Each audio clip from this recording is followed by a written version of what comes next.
Hi everyone, this is Jessica from Jessica Milberg Photography and Ferris and Sloan Photography, and many of you are stuck at home right now trying to think about what you need to do, what you can do photography wise, and I'm a big fan of food photography, so I thought today I might give you my top 5 tips on getting started doing food photography at home. Tip number 1, be a light hunter. What you have to do is walk around your house, look at how the natural light comes into each room at different times of the day, make note of it, and figure out where the best space is to get some nice natural diffused light sitting on your food subject. I'm lucky that in my kitchen I normally get some really nice diffused light. This is the chaos of my actual kitchen. Unfortunately the sky has opened up and it's raining and it's gotten very dark in here, but normally I have beautiful diffused light. We're going to work with it anyway. So make sure that you find some diffusion panels if your light is too bright. Diffusion panels can just be a white sheet, they can be a sheer curtain, whatever you can do, tape it up over the window. You just want to make sure that light isn't too harsh. My second tip is to use whatever you've got when it comes to background and surfaces. You don't need fancy surfaces, you don't need fancy backdrops or anything like that. You can literally just use whatever is in your house. I'm just using my regular old kitchen table, and this wall was painted white already when we moved in. Brick white wall, works great. If you don't have any of those things at hand, use a blanket, use a piece of material, you can use a tablecloth as a surface. You can get really creative and look around your house for some extra DIY materials you might have, a plank of wood. I will often use pieces of tile for surfaces.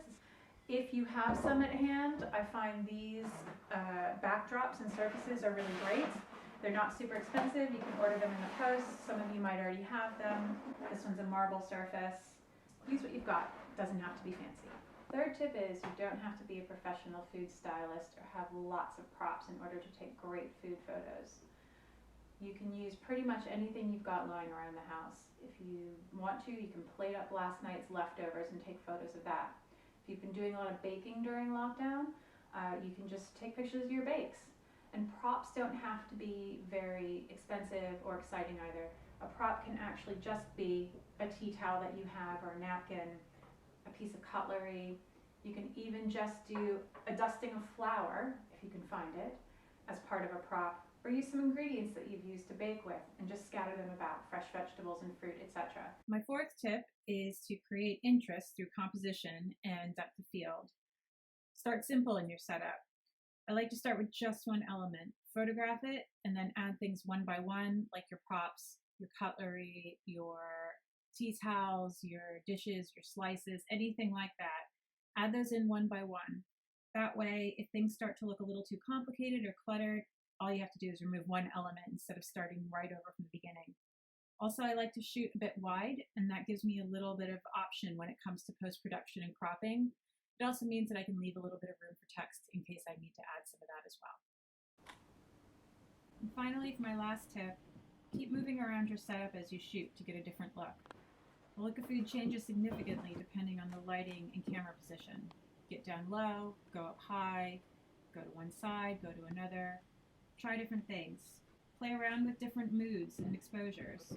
Use a reflector or just a light surface to bounce light into areas, or a piece of cardboard to block light on your setup.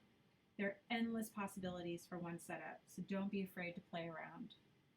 I hope everyone is staying safe and staying inside, and that you've enjoyed these top 5 tips on how to start doing some food photography at home.